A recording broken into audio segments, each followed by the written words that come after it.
And it worked. Hello, this is the Ancient and Medieval History lecture for December 14th, 15th, a Tuesday, which is our last lecture of Unit 2.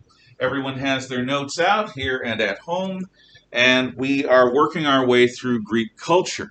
The next time you're here, you will have an exam, and that exam will be a big one. And I am planning on structuring things so that you'll be able to correct that exam and improve your grade this week.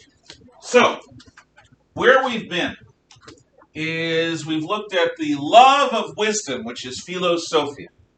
We have looked at the sophists, the wise guys, sophistry, which is logic abuse, twisting logic into a pretzel to say that up is down. We talked about Socrates, the teacher, who asked questions, encouraging people to use their mind to attack their own prejudices and their own preconceived notions and rethink what they always assumed had been true.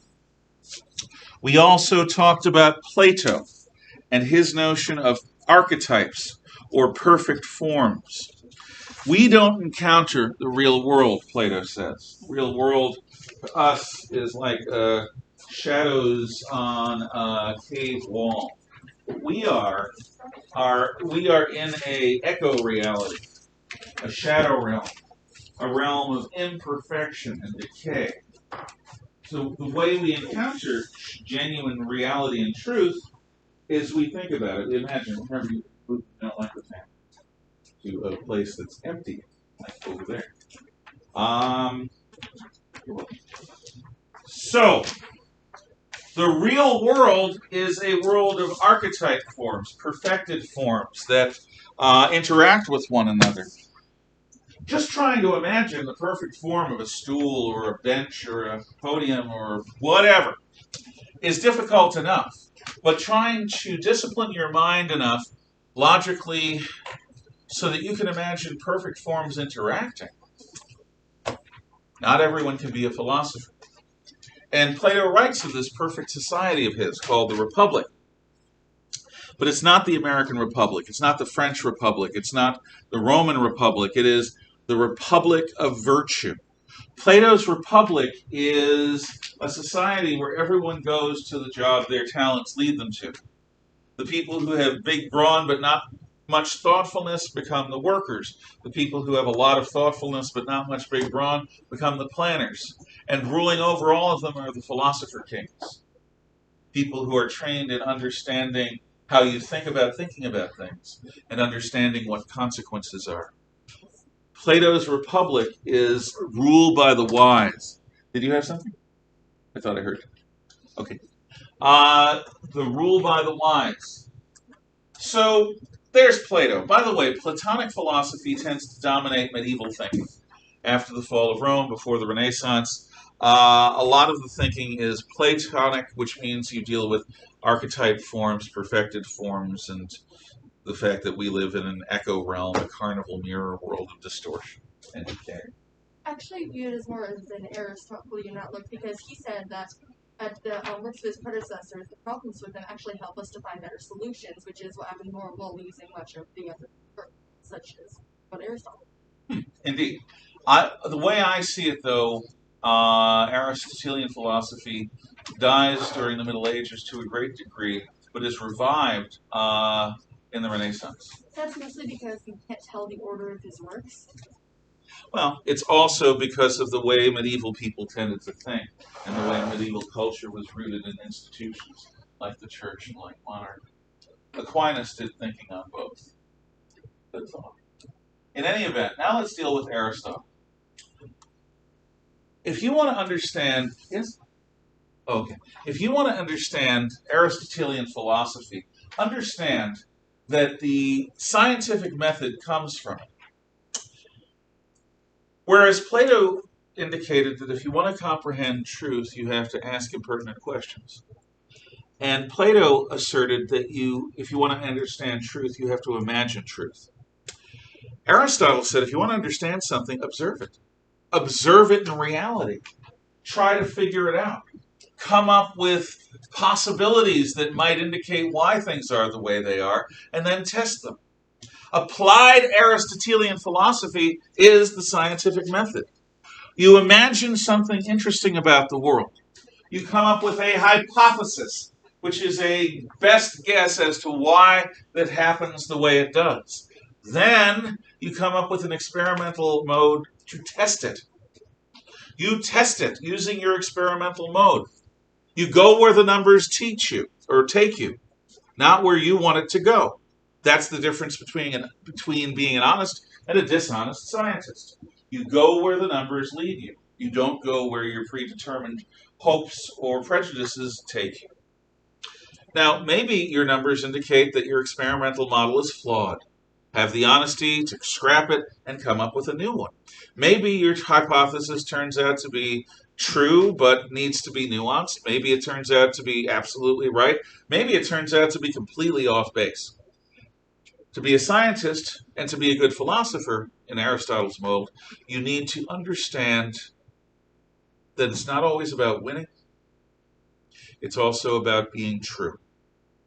And if the truth of the evidence of your experiment indicates, first of all, the experiment remains valid, and if it leads you to conclude that your hypothesis is nonsense, then you need the guts to be able to admit that to yourself and to everyone else.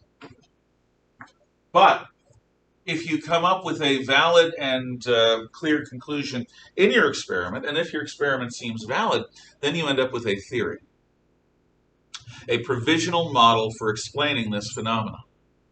And that theory will do until something better comes along. One of the big problems I have with science abuse is that people treat scientific theory as if it were dogma, as if it were religious truth. They argue that science argues this or science argues that. Science proves man-made climate change is real and it's settled, so don't even question it. That's the opposite of science.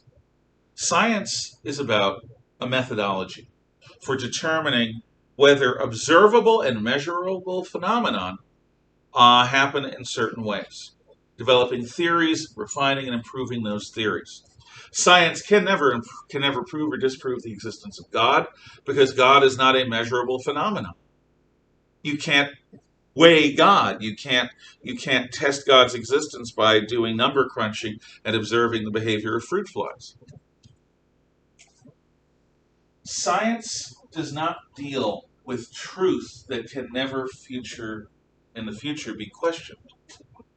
In fact, in the history of science classes I've taken, the church is seen as a villain for telling the first telescope user who used the telescope for illicit purposes, Galileo Galilei, that his observations were impertinent because he looked up God's skirts and saw that there were flaws on the moon, that Jupiter had moons, that Saturn had rings.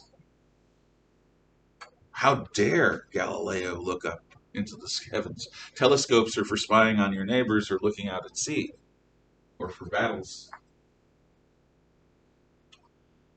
Galileo proposed a new scientific theory, advocated earlier by Copernicus, that the Earth revolves around the sun, not the other way. And he was tortured until he was forced to recant by a church that frankly had enough to do fighting wars against the Muslims and fighting wars against the Protestants and trying to hold Europe together and to missionize to continents filled with people that have never heard the name of Christ. You'll learn all about this next year. But the idea that advocates of science in the face of religion always say is that the church was evil for suppressing Galileo because Galileo asked impertinent questions and drew unconventional conclusions from his observations. And yet today, scientists who argue against man-made climate change or who argue against the efficacy of masks in controlling this pandemic are viewed as extremists and kooks, and they are treated as such because it defies the orthodoxy of science. Science shouldn't have an orthodoxy.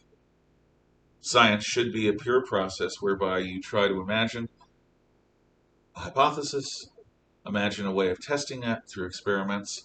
You do the experiments, you go where the numbers take you, and if it's valid, you have a theory. And that theory is good until another theory comes along. 100 years ago, people believed that continents rose and fell like Atlantis. Now we believe in plate tectonics, which is a variant of continental drift, which was a theory first proposed 130 or 40 years ago by a German geologist named Wegener. And people laughed at him. They used to make jokes about India skidding into Asia and causing the crumple zone that's the Himalayan mountains. That's what we believe now. I would be careful believing anyone who tries to ridicule questions. Questions are what lead to scientific truth, to the extent it exists, and scientific discovery. This all goes back to Aristotle, who talked about honest, dispassionate observation. Aristotle, to work these, to do these works of logic, creates a Lego of logic called a syllogism. A Lego, is those little plastic thingies that you can click together and make fortresses or ships or cities or spaceships or forests or whatever. They're little pieces that you can put together. Well, a syllogism is a Lego of logic. It is a three-part logic statement. For example, in the first statement, you have a general principle explained as this. All men are mortal. All men are mortal. All men are mortal. General principle. Second statement of the syllogism. Socrates was a man. That is a discrete example that is going to be connected to the general principle by the third statement. So, general statement, all men are mortal. Specific example, Socrates was a man. Third statement, connecting the two, therefore, Socrates is mortal. Yeah. Actually, one thing I actually think is really interesting about that belief, if you look at his various works, he also says the essence of a thing is merely its form, not what makes it up. But he also says the soul is immortal, and he believes the soul is the substance of man, not the other way around. Mm-hmm. I tend to agree with him on that point. Where were you exposed to him? I'm really impressed. I read a lot of philosophy. That's wonderful. I'm a historian, not a philosopher, so what I do is I come up with hard and fast rules. Please continue to offer your thoughts. So, Aristotle is going to build arguments using syllogisms because if you build an argument on logical grounds, you're going to have a much more likely chance of coming to logical conclusions. However, what did the sophists prove? What did sophistry prove about logic? It's a question. We talked about this Friday and yesterday. Yeah. Logic can be abused. You can end up making false statements. Do any of you wish to come up with a false logical syllogism? A general principle, a particular example, and then a connection of the two. Logic can be twisted like a pretzel into a sophistic statement. Yes? If the Earth revolves around the sun, then why does the sun set? Yeah. Well, that's a question. It's not quite a syllogism, but yeah, it creates a false connection. It creates a false assumption, as if an immovable sun wouldn't appear to move to us on an Earth that rotates and that orbits. How about this one? And this is from an old Monty Python routine. You test a witch. You determine a witch's identity by seeing if she floats in water. That's your general principle. Like real have a scene for that. That's what I'm doing. It was a funny scene. So stupid. Yeah, but it is the abuse of logic, and it shows you where ignorance and logic can come together and produce falsehood. So, what else floats? Wood, ducks, small rocks. Ducks. Okay.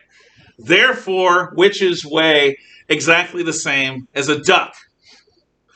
And if a woman And yeah, they then go to a giant scale and they have a duck and the woman. By the way, that woman ended up being John Cleese's wife, the tall guy. And as it turns out, she ended up being the same weight as a duck. And so, she says it's a fair cop, and they burn her at the stake. Yes? Could you also then state that a duck is a witch? Ah, that's an interesting question. Maybe witches are were-ducks. Please don't go into the Monty Python rabbit hole. We'll never get out. Okay, I agree.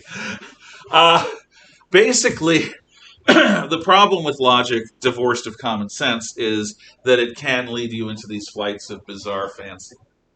In any case, Aristotle is the key to the modern world.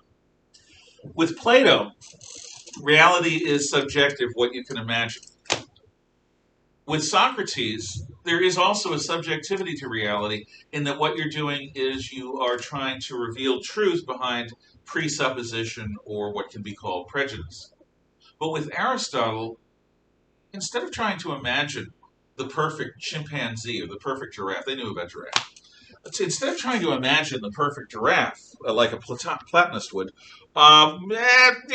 observe them, study them, see what they do. Are giraffes carnivorous? That would be horrifying. You're walking along, all of a sudden, your head popped off. Why? Because giraffes, koala bears, they look cute, but they're actually really vicious. They are. Don't ever go near a koala bear unless you are very, very careful. There are legends about them. They call them drop bears. They drop them. So it's nasty. So, you have the three great philosophers of Greece, Aristotle, Plato, Socrates. Any questions about them or any additional comments to offer? I'm only going superficial because we only have so much time. My knowledge is only so deep. So, okay. Art. All I'm going to say about Greek art, and I hate this year. I would normally spend 3 or 4 days on the lesson I'm going to teach today, and you'd see pictures of Greek sculptures and all of that. What you should know about Greek sculpture is that it is both realistic and idealistic. Realistic in the sense that you are drawing human beings that look like human beings. You're not dealing with Egyptian drawings of flat people in these weird positions, and you're not dealing even with the Persian art that tends to be stylized, trying to reveal soul characteristics on the external form by giving animal traits to people or elongating their heads or whatever. Greek art is realistic. So Pericles looks like Pericles, but it's also idealistic because Pericles looks like he went to glamour shots. He looks like Pericles' best day ever. What you do is you take the realistic characteristics of Pericles and you wipe out all of the flaws. They once tried to do a painting of the English dictator Oliver Cromwell in this style. They made him look like Cromwell, but they eliminated his skin condition. And Cromwell, who was notably warty, said, "You will paint me, warts and all, or you will not paint me at all." Cromwell wanted to be shown warts and all. Cromwell wanted to be shown as he actually was. The Greeks wouldn't do that. The Greeks would tend to show people in their best form, almost like an archetype version of themselves. I could go on, but time. No, I'll say this. The Russian Soviet dictator, Joseph Stalin, had a skin condition that left his skin pockmarked from youth. If you looked closely at him in realistic pictures, his face is all bumpy because of the pox he had when he was a young man, or when he was an adolescent, actually. So all of the pictures that were done in Stalin's era used soft focus, or they were taken from a certain distance. Stalin's face is often touched up with an airbrush to look smooth and perfect. There are very few pictures that survived Stalin's time that actually show him the way he really looked. He wanted to be seen as an ideal, as a god figure in the Soviet Union. So the Greeks were into realism, but also into idealism, seeing someone on their best day. The other analogy I'll give is this. Christians, and you'll learn more about Christianity next unit, Christians believe that when Jesus returned from the dead to talk to his apostles, that at first they didn't recognize him. Because he was both Jesus as he was in the world, but also Jesus as he was as a risen being, the Son of God. and he didn't quite look the same. If you take a person's flaws away, if you take their psychological deficiencies, their moral weaknesses, their physical deformities, the things that just aren't perfect or ideal away from a person, do you still have the person? Or do you have something or someone else? Can a person be recognizable if they are no longer possessed of the flaws that they actually have, both physical and psychological or moral? Yeah. I say it depends entirely on how you knew them. If you saw them in more of an idealist sense and they presented themselves as such, then they wouldn't have changed at all. Whereas if you truly knew them and saw them as such, you would recognize them. Yeah. This is the problem about meeting celebrities. Because celebrities, by their very nature, present themselves and are presented by the image makers as these icons of humanness, beautiful women, handsome, rugged men, all that stuff. But you meet a celebrity in the flesh, and they're just another fellow or just another gal. They may be particularly pretty or particularly handsome. They may have great charisma, but they're just a human being. They have bad breath. They stumble. They don't always say smart or charming things. And I've known people who fantasized about celebrities. And one or two of them actually met the object of their fantasy, and they were always shocked and disappointed at how human they were. We can imagine these things. So anyway, that is the nature of Greek art is both realistic and idealistic. Now, Eratosthenes and science. Okay, the Greeks knew before Christ was born that the world was round. And they even had an idea about the size of it. So, how does Eratosthenes do it? Well, Eratosthenes is a citizen of Alexandria, which is here in the Nile Delta. He comes up with an experimental method to test his assumption that the world is round and to even measure it. He gets two poles, make sure they're precisely the same length. He gets a slave, and again, slaves come in all forms and do all sorts of jobs. This is a slave science assistant, lab assistant. He's not a cotton hand. He doesn't grow stuff in the fields. He is an assistant in science. And he sends that slave southward to the city of Syene, which is about here. Now, on Midsummer's Day, both Eratosthenes and the slave are supposed to go to a perfectly flat spot and place their stick at a 90-degree angle to the earth on this flat spot that they've chosen or made, that they've tested with a level.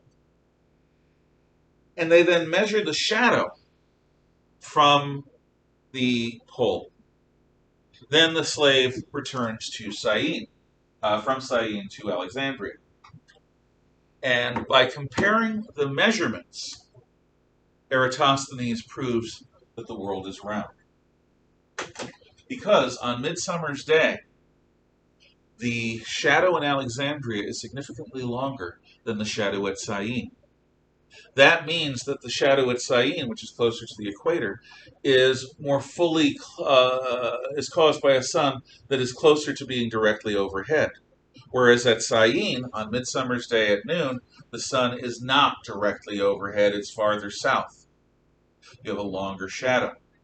By comparing the lengths of the shadows using geometry, Eratosthenes proves with two sticks, two shadows, and a slave, sounds like a bad joke, a priest, a rabbi, and a monk go into a bar, how the world is round. The explanation that Eratosthenes has is that a curved earth accounts for this difference.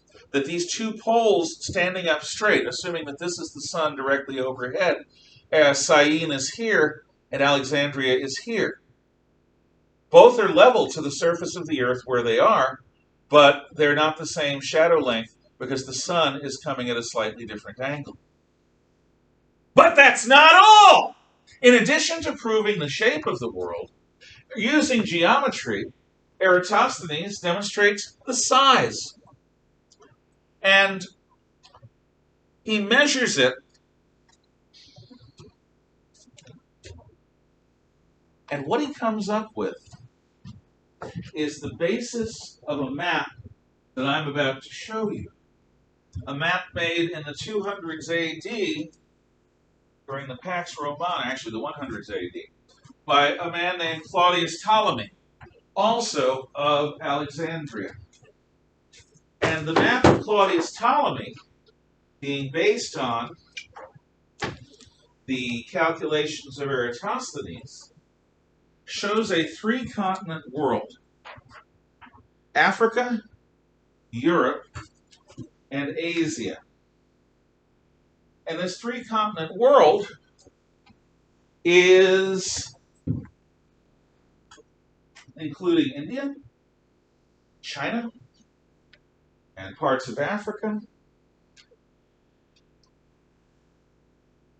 This world that he measures is actually our world minus 2/5. He underestimates the size of the world by 2/5. So what he does is he effectively has the world from my arm here over to the edge of the map. So he measures 3/5 of the world. Doesn't include what will be the Americas and a good part of the Pacific Ocean. It is this figure that Cristoforo Colombo has in his possession when he is arguing that we can sail west to go east. He believes that the figures that Eratosthenes came up with are accurate. So all he has to do is sail across a body of water about the size of the Atlantic Ocean, and he'll arrive in Indonesia or China or somewhere between Vietnam, the Philippines, whatever it's going to be over there in that part of Asia. And that is why he believes, up until close to his dying day, that he discovers Asia, not America. That his Indies are the East Indies, when in fact we have named them the West Indies. Why is Eratosthenes' figure so close to being right? I mean, he only has 2 sticks a slave. Because he's a good geometer. He understands how to determine curves. But there is one figure that he had to guesstimate. In all of this, can any of you figure out what number he had to guess at? He knew the precise length of the poles. He knew the precise length of the shadows. He knew when he and his slave were going to raise those poles on level ground at noontime on Midsummer's Day, minimum aspect of the shadow, all of that's controlled. What could not be controlled at that time? Does anyone want to venture a guess? Okay. Yes? No? That's good. That's good. I actually never thought of that possibility. Yes? Well, that's what he's trying to guesstimate. But what he doesn't know. Yeah? Well, once he gets the circumference and the radius, it's the same thing. He's working off of solar angles, the difference. But to get the difference, it's in effect that. To get the difference, he has to measure between Syene and Alexandria. He does not have GPS. He does not have modern maps. He has to guesstimate the difference between those 2 cities. And because he has to guesstimate the difference between those 2 cities, he underestimates the distance and he shrinks the world to 3/5 of its size. But he's right about the shape. He's brilliant in coming up with this method, and he deserves a lot of credit.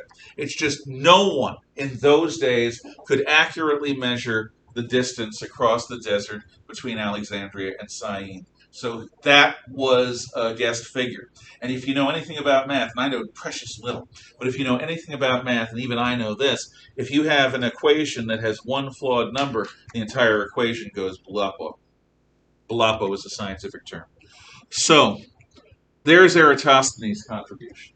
Now we go to Archimedes. Archimedes works with hydrology, understanding water. And one question that people have is, how does water work with mass? So Archimedes takes a bath. He has a tub built that he precisely measures the volume of. He then perfectly fills the tub so that the surface tension of the water is right to the top of the tub on all sides. So he knows exactly how much water has been put into this tub to fill this space, because he's measured how much he's put in. Then he gets into the tub slowly, carefully, immerses himself, and then slowly and carefully comes out. Now, as he gets into the tub, what happens to the water? It rises. Yeah, it overflows. So hopefully he's not on the second floor without a drain. He gets out carefully, and there's much less water than there used to be in that tub. He then measures precisely how much water he takes out of it. What does he get? Yeah. His own body mass? Yeah, he gets his own body mass. He figures out how much water he displaces. Eureka. Eureka. Excellent. What? Oh, it's Archimedes' excellent. Yes, yes. No, I know. That's what he says. I almost forgot to say it. Gracias. He says, Eureka. So,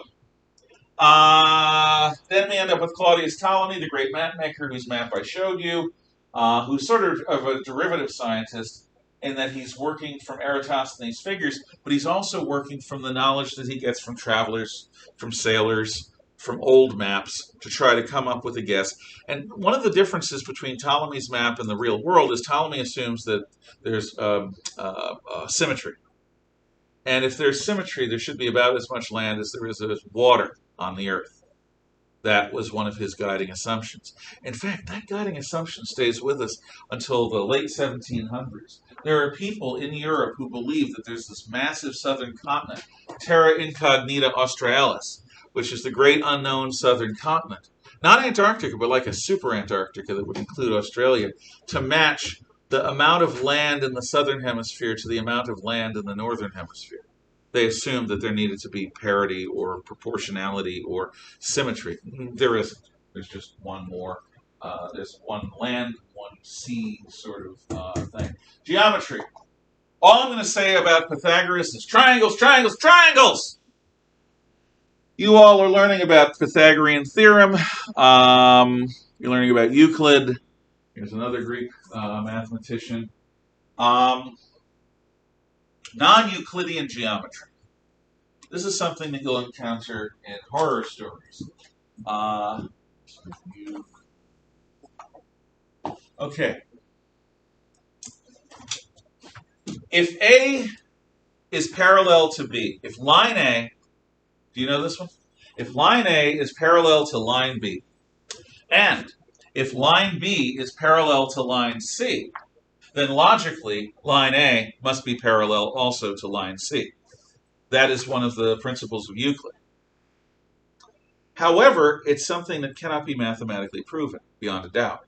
It's logical, it seems reasonable, but there is, for reasons I can't explain because I'm not a mathematician, some existential doubt about whether A would really be parallel to C if A is parallel to B and B is parallel to C.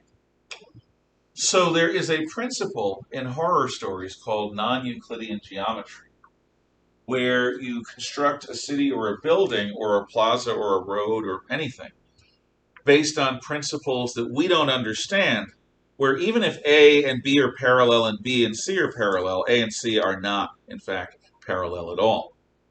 I don't understand it beyond that point, but I'm explaining to you what I know. Medicine. The caduceus is the winged serpent. You've seen a caduceus every time you've seen a hospital or an ambulance or an emergency room. The winged serpent represents the healing god. And I believe that's Ezekias. Any Greek scholar want to correct me? Because I think it's Ezekias. Wasn't it Asclepius? Yeah. I always say that wrong. Thank you. Spell it. ASC, right? I think it's AES, but fine. Oh, I don't know. No, I'm asking because I forget it all the time. ASC. L. I'll look it up. Don't worry. Thank you for trying. I appreciate it. I need to write it down. Yeah. Okay. In any event, represents the god of healing. And one of the great principles of medicine is derived by a Greek named Hippocrates. You see, there's a terrible temptation when you're a doctor to play God. When I was young, we knew a doctor from Yale Hospital, and he was a professor at Yale University's medical school. He was one of the preeminent doctors in his field in the world. And he had had so many people look at him and say, "Thank you, doctor, you saved my life," in a surgery, that he had begun to believe it. It's something that really, if you are in that line of work, it's something you've got to guard against, because it's very easy to take people's heartfelt gratitude to heart and to start believing what they say. And he was a very skilled doctor. But especially in the early days, to be a good doctor, you need to understand the human body. You need to understand how it functions. You need to understand what can go wrong and how it can go wrong and how you can fix it. So a lot of early doctors experimented on their patients. Doctors still do, to an extent. For example, if you have a condition and you volunteer for a medical trial, one of the things that everyone understands is, first of all, the drug or the method being tested in the trial, that the method that you are working on in the trial might not work, might have unintended side effects. But you're also taking this chance that you could be in the control group and could get a placebo. What is a placebo? Anyone know? Oh. Yeah. It's a fake medication. Yeah, you're getting a sugar pill, basically, instead of the new drug.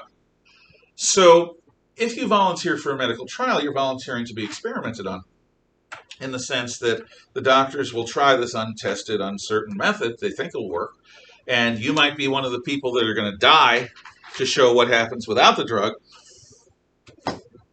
or you could be one of the people that gets the drug and suddenly you develop, like a third eye or horns, or your hair all falls out and becomes butterflies or whatever.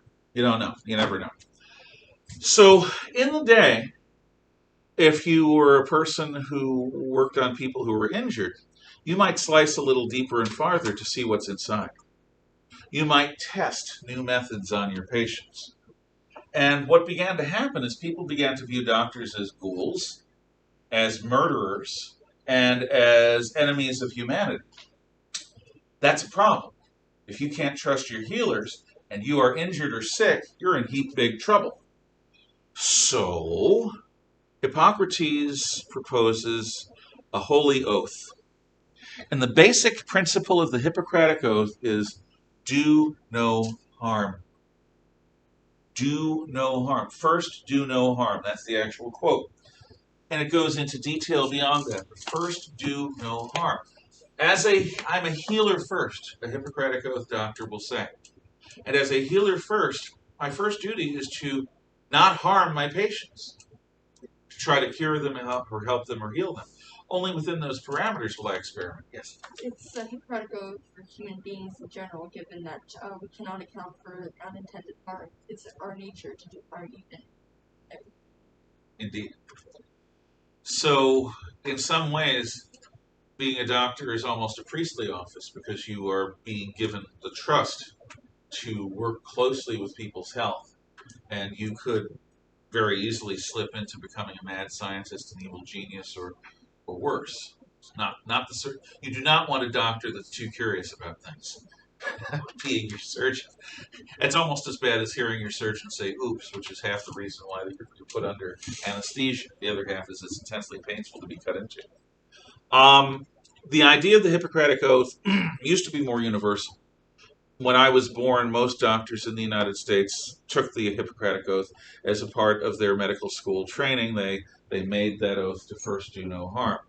But in our growing multiculturalism, the universality of the Hippocratic Oath is significantly less than it was, and many doctors today don't take it.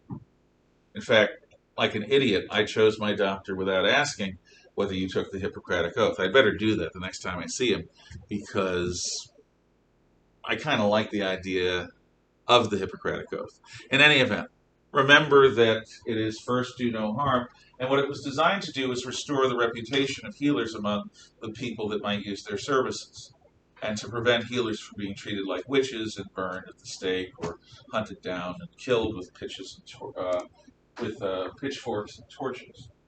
Now, Galen, again in the second century, the 100s AD, also I believe lives in Alexandria, charts the human body. He comes up with a basic map of where our organs are, where our bones are. So Galen is rather important and key in the developing of medical understanding. And Galen's book was used for the next 1300 years until the late Middle Ages as a primary source of information on the human body.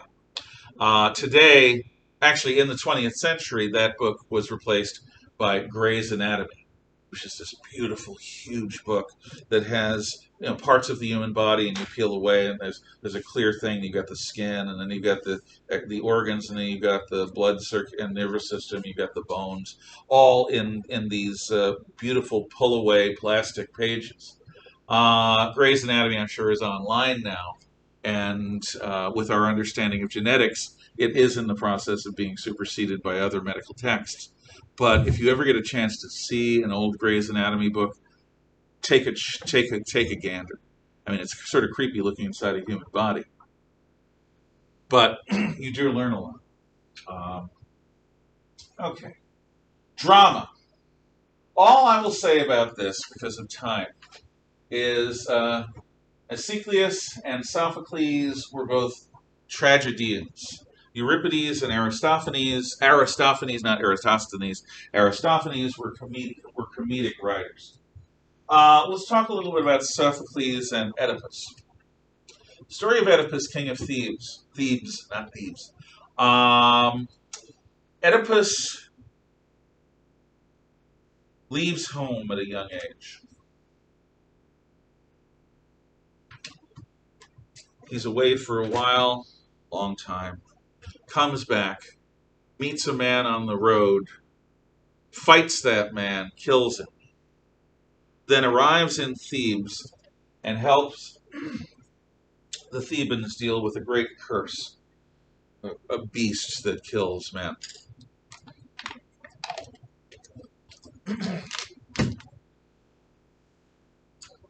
As a reward, he marries the queen of Thebes, who's been recently widowed.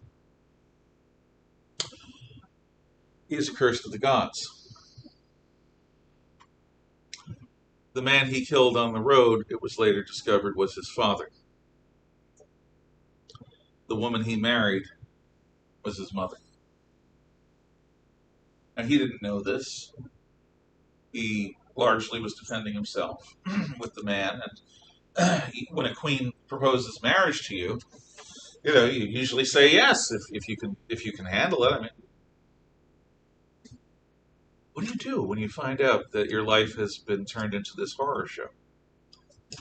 Well, Oedipus decides that he is going to punish himself. And he rips his own eyes out and becomes a blind beggar. That's a classic story that's lasted thousands of years. We'll talk about why in a moment. Yes? In another version of the story, he actually spoke to the fates where they told him that would happen, and in doing everything he could to prevent it, he made it come true. Yeah. And that deals with the question of fate, which is another Greek concept we don't have much time to go into. But if you're fated to do a certain thing, is it wise to try to avoid that fate? I think it's more of a self-fulfilling prophecy because he tried everything. That's why it happened. There's no other reason. Mm-hmm. One of the lessons I always got from Oedipus was, don't take the gods' punishment into your own hands. Life is going to be bad enough without ripping your own eyes out. That's gratuitous. That's taking the gods' job, which is to mete justice out to you, into yourself as if you are one of the gods. But there is a depth to these stories that I'm not doing at all justice to. So if you get a chance as part of your literature reading, try to read some of the Greek plays, or at least see some. There's a really funny version, which I may give you a link to as part of today's lesson. Um, and when I say funny, I'm not joking. Okay. Drama comes in the form of comedy and tragedy. Okay, literature. Homer does the Iliad and the Odyssey. Hesiod does Works and Days, which is a blending of history and myth. Aesop does fables like the Hare and the Tortoise, where there are morals to the story. Sport is epitomized across the Greek world by the Olympic Games, which happen every few years, where the Greek world stops fighting itself, each other, and athletes from warring states and states that are at peace come together and compete peacefully in sport to please the gods. They're held near the base of Mount Olympus so that the gods can bestow genius or recognize genius, and so that they can be amused and entertained. History. Herodotus is the great historian of the Persian Wars. Herodotus travels the world a bit, but he talks to people about local stories of history and legends. Herodotus recognizes the gods, but what makes Herodotus different from Homer is that Herodotus does not have the gods directly intervening in human affairs. Herodotus finds human causes to human problems, and that is history as opposed to myth. In myth, Poseidon did it, or Athena did it, or Hera did it, or Zeus did it. No. Herodotus looks to economics, people, cultural traditions, religion. The second great historian is Thucydides, whose great story of the Peloponnesian War is like reading news reports. Thucydides was there, and Thucydides' great principle is you don't write history about stuff you didn't experience yourself.